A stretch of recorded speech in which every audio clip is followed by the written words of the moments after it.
नमस्कार, आप देख रहे हैं न्यूज पीआर। रिया सिन्हा आपके साथ है। बिहार विधानमंडल मॉनसून सत्र शुरू होने से पहले ही हमने आपको कुछ पॉइंट्स बताए थे जिस पर बिहार विधानसभा या परिषद में मामले उठ सकते हैं। प्रतिपक्ष यानी कि नेता प्रतिपक्ष तेजस्वी यादव के द्वारा सवाल जरूर उठाए जाएंगे। उनमें से सबसे पहला मुद्दा जो उठने की बातें हमने कही थी वो कहा था कि 23 मार्च को जो भी सदन में घटा उस मुद्दे को तेजस्वी यादव जरूर सामने लाएंगे। उन्होंने इस मुद्दे को उठाया। उन्होंने बताया कि किस प्रकार से केवल 2 सिपाहियों को इसका बलि का बकरा बना दिया गया।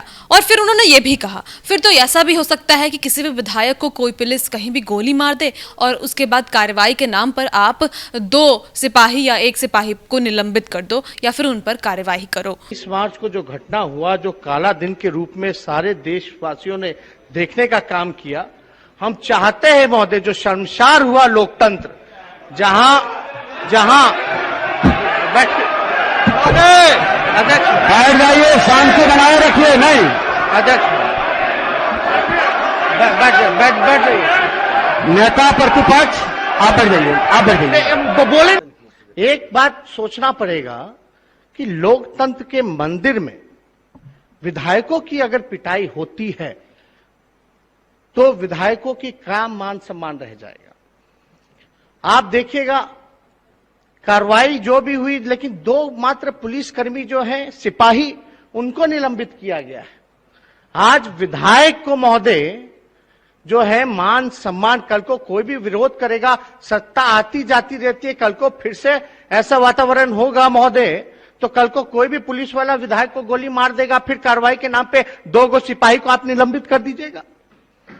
यही होगा महोदय। लेकिन एक बात आपको ख्याल रखना पड़ेगा कि आखिर ये हुआ क्यों।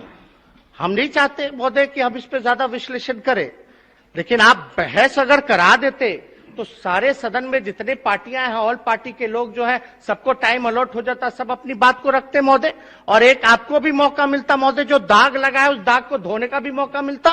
किसकी गलती है, क्यों हुई है, ये सारी बात जो है सामने पटल पे आ जाती महोदय, ऑन रिकॉर्ड आ जाता। लेकिन कार्रवाई होती रही है, होता रहा है।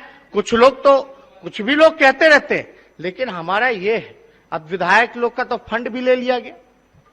विधायक लोग को जब विधानसभा में ही पीटा जाएगा, भद्दी भद्दी गालियां दी जाएंगी, लेकिन कार्रवाई के नाम पे तो किसी पे भी कोई अधिकारी, बड़े अधिकारियों पे नहीं हुई महोदय। आखिर सिपाही की तो हिम्मत नहीं है कि विधायक को पीट दे विधानसभा के अंदर, किसी ना किसी के निर्देश पे हुआ होगा। तो हम नहीं चाहते महोदय कि इस पे ज्यादा हम विश्लेषण हम करें, लेकिन हमारे ये आपसे फिर से हम अनुरोध करेंगे, ये पहला प्रस्ताव जो है सर्वसम्मति से पास किया जाए महोदय, इस पे बहस करा लिया जाए। सब सदन में जितने लोग हैं बहस कर ले महोदय कि क्या बात है क्या नहीं है। समय महोदय सरकार भी चाहती होगी बहस करना। आप हमारी गलती है तो आप बताइए, हम आपकी गलती होगी तो हम बताएंगे, और गलती से हम लोग सुधार करके आगे बढ़े महोदय। हम लोग चाहते हैं शांतिपूर्वक जो है सदन चले। उसके बाद आपको बताएं कि शिक्षा मंत्री विजय कुमार चौधरी भी सामने नजर आए। उन्होंने कहा कि जो कुछ भी हुआ वो सही नहीं हुआ और हम इसके साथ हैं, यानी कि इस बात पर जो नेता प्रतिपक्ष कह रहे हैं हम उस चीज के साथ हैं, लेकिन जो कुछ भी घटना घटी है उसमें सत्ता पक्ष का कोई हाथ नहीं था। इस प्रकार से विजय कुमार चौधरी बोलते नजर आए। जहां तक माननीय नेता प्रतिपक्ष ने उस दिन की घटना और जांच के या उसमें दोषी अपराधी की बात की है, महोदय सरकार का और पूरे सत्ता पक्ष का पूर्ण विश्वास इस आसन के साथ है।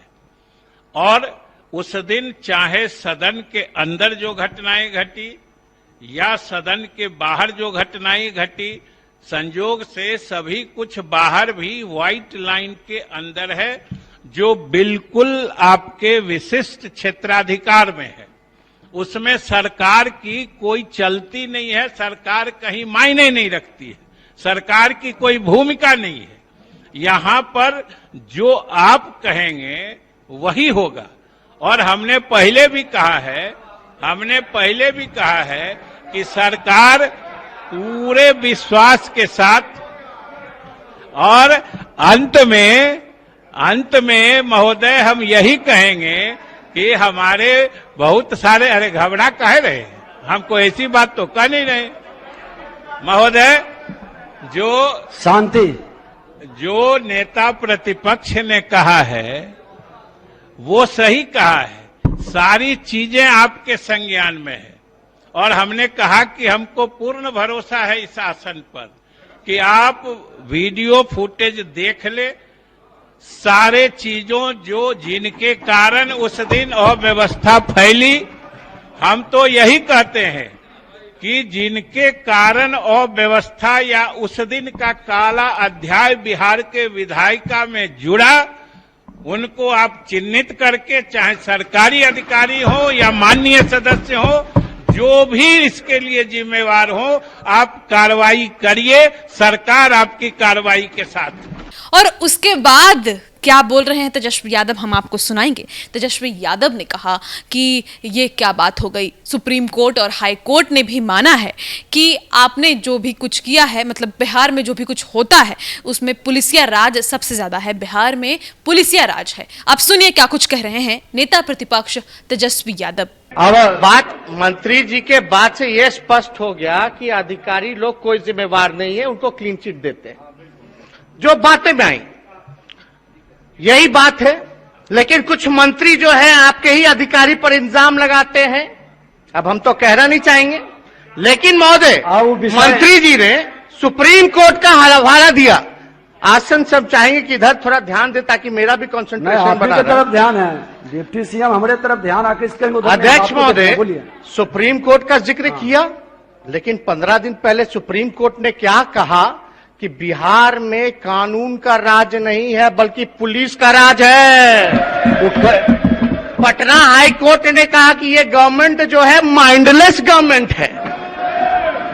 अब ये हमने नहीं कहा महोदय, बात तो संसदीय कार्य मंत्री जी कह रहे हैं कि हस्तक्षेप करने का अवसर क्यों दे रहे हैं। अध्यक्ष महोदय सुन तो लिया जाए, यानी जिस काले बिल के खिलाफ हम लोग थे, जो काला कानून आप लोगों ने बनाया, यानी उसको तो सुप्रीम कोर्ट खुद मानती है कि यहाँ कानून का राज नहीं बल्कि पुलिस का राज है। तो हमारा विरोध करना तो सच था महोदय, अब हो गया हमारा विरोध करना तो सत्य था महोदय। आप ये बताइए, नेता प्रतिपक्ष की विरोध तो अधिकार है, लेकिन वो कित निंदनीय है या नहीं?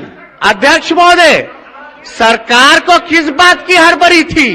कमेटी में भेज देती, संशोधन करके फिर मानसून सत्र में भी बिल आ जाता, या एक आध दिन जो है बढ़ा दिया जाता महोदय। तो आपने सुना कि नेता प्रतिपक्ष तेजस्वी यादव क्या कह रहे हैं। सवाल उठाया उन्होंने कहा है कि ऐसी कौन सी जल्दी थी जो आप पुलिस विधेयक को बजट सत्र में ही पास कराना चाहते थे? आप मानसून सत्र का भी इंतजार कर सकते थे। ऐसा क्यों हुआ कि आपने इतना जोर डाला और जो कुछ भी हुआ? और उसके अलावा उन्होंने यह भी मेंशन किया कि हाईकोर्ट ने भी यह माना है कि बिहार में पुलिसिया राज है। हाईकोर्ट लगातार सरकार को लताड़ भी लगा रही है। तो फिलहाल अब शुरुआत हो चुकी है। तेजस्वी यादव लगातार सवाल उठाएंगे और अब सदन में तमाम मुद्दे उठेंगे और हम इंतजार कर रहे हैं कि कब रोजगार का मुद्दा भी वहां उठाया जाएगा, कब एस्टेट मामले और बाकी जितने भी बीएसएससी बीपीएसएससी के मामले हैं वो नेता प्रतिपक्ष उठाएंगे, क्योंकि पूरी प्रोबेबिलिटी है कि जल्द ही इसकी भी शुरुआत होगी। तो फिलहाल इस वीडियो में इतना ही, और भी खबरों के लिए आप बने रहे हमारे साथ। धन्यवाद।